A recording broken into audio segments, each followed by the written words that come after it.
Hey, what's up, you guys? Welcome to the video. Today we're going to be talking about how to eat to gain muscle. Okay, this is going to be very important because a lot of you guys, you're doing everything else right, but you're not eating right, and so you're not going to be gaining muscle and making progress. But before I get into that, my name is Noah. I'm the founder of Get Her Done Fitness, and I made it my mission to help all the young teenage men get the body and the confidence that they've always wanted. And I'm currently hosting a free video training where I'm showing you guys how to do exactly that, gain an insane amount of muscle and confidence in just 12 weeks. And so if you don't want to miss out on this opportunity, go down below and click that video to watch it. You're not going to regret it. There's an insane amount of value packed into there. Hopping into this one, how to eat to gain muscle. Okay, because you got to remember that it's not what you eat, it's how you eat. Okay, because everyone's going to tell you, oh, well, I eat this food at this time, yada, yada, yada, whatever. Okay, the only thing that matters is how you eat. So in other words, you can eat whatever you want as long as it sticks to these principles and as long as this is how you eat it, okay? So I'm going to break that down for you so that it makes more sense. So the number one thing is going to be a caloric surplus. If you're trying to gain muscle, that means you're trying to gain weight. That means you need to be eating in a caloric surplus. A caloric surplus is where you are consuming more calories than you are burning. And those extra calories you are burning, those are going to be used to pack on the size, pack on the muscle. Okay.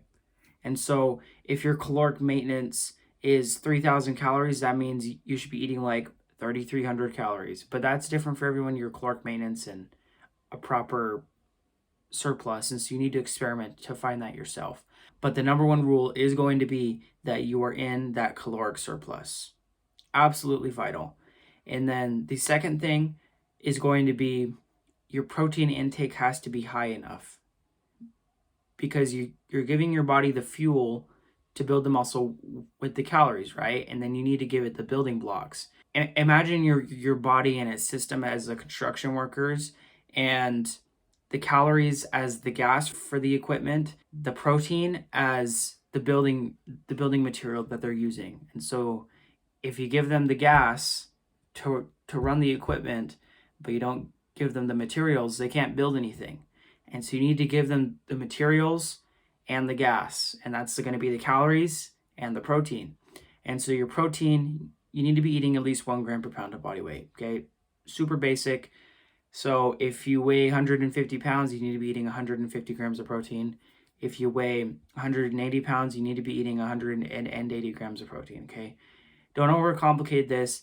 As long as you're eating enough and you're eating a lot of protein, and then on top of that, of course, you're training right, then you are going to see results. But I need to reiterate this, that it's not what you eat or what time you eat or any of these other factors, it's how you eat, okay? Because I hear so many people all over social media that are just giving totally bogus advice, like garbage advice. They're telling you, oh, well, if you're bulking, then eat every 2 hours. Or if you're bulking, eat this specific meal. That might work.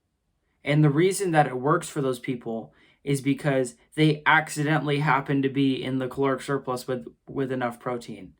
So it's like, if they tell you, okay, so you need to eat oatmeal and drink milk to gain muscle, you can eat oatmeal and drink milk, but only be eating 2,000 calories of it, and so you're not going to gain. But then if you still eat oatmeal and drink milk, but you happen to be in a surplus and eating enough, like say 3,300 calories, then you're going to gain. And then you're going to think, oh, well, the reason that I gained is because I followed their advice and ate oatmeal and drank milk, when in reality it's just because you were in that caloric surplus. And so that is the absolute bottom line, is that if you're in that surplus and you're eating enough protein, and then of course you're training right and recovering right, you're going to make progress. And so even if you follow something else and it still works, or you see someone else who followed something else and it still worked, that just means that they happen to be in that caloric surplus, whether intentionally or unintentionally. And so what this means for you is that it's actually going to be a lot easier, because you can eat whatever you want. I mean, there's a million different foods you can eat. I'm not telling you to eat one specific food. You can eat whatever you want as long as it falls into those principles. So find your favorite foods, and if they're not high in protein, then make them high in protein, or find an alternative that's high in protein. And voila, your perfect diet that you can stick to, because one, it's the foods you like, and two, it works. Crazy, right? Hope you guys found this information useful. If you never want to miss a new video, make sure to go down below and click that subscribe button. And I'll catch you guys in the next one. Always remember to get her done.